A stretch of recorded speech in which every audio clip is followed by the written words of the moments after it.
Introducing Entertainment Dissected with your host, Joe Socrates.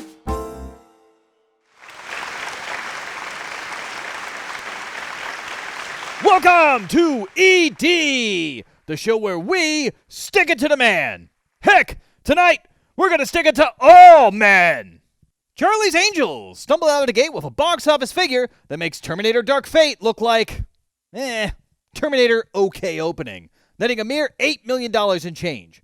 When approached for comment ahead of its debut, writer, director, producer, star, and lone fan of the film, Elizabeth Banks, told the Herald Sun, "If this movie doesn't make money, it reinforces a stereotype in Hollywood that men won't go see women do action movies." Folks questioned her penchant for prophecy, as well as her comment, citing the near billion-dollar box offices for both Wonder Woman and Captain Marvel, to which Banks replied, "Those are like comic book movies, which is a male genre." You mean like action movies? So does this mean it's a movie made for no one? Well, no. It's just a sign of systemic racism. It's just a sign of systemic sexism in Hollywood. And I don't want to hear, "The original Charlie's Angels opened with $40 million 19 years ago." Or, "Even Ocean's 8 managed to open with 5 times the box office of her reboot of a TV show that hasn't been in production since 1981. And I especially don't want to hear you say, women make up 50.8% of the U.S. population? So, where were they when this movie came out?" That's just thinly veiled sexism, you chauvinists. So go see Charlie's Angels for the same reason you saw Ghostbusters 2016, which also bombed because men bad.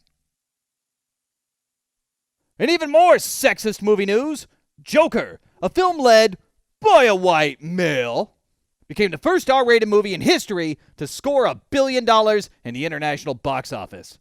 You degenerates. So now there's lots of serious sequel talk. I can't wait to see what kind of outrage clickbait accompanies the next dark Snyderverse. Speaking of names that sound like Snyder, famed Nickelodeon producer Dan Schneider is considering a comeback after leaving that network last year and is reportedly in talks with Brie Larson's Left Foot about a starring role in a new series for ABC Family. After a grueling audition involving various condiments, oils, and tickling, the popular 30-year-old Disney darling was ultimately deemed too old for the role. This Thanksgiving, I'm faithful that you are personally taking it upon yourselves to get your pets spayed and neutered, and you should be thankful that your kids aren't in Hollywood. Hey, Dan Schneider. I know you're watching my Vine. Do you like my Vine? Vine.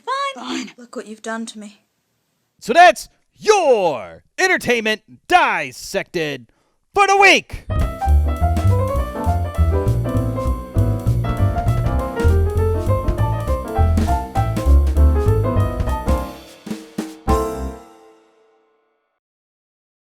All right, everybody.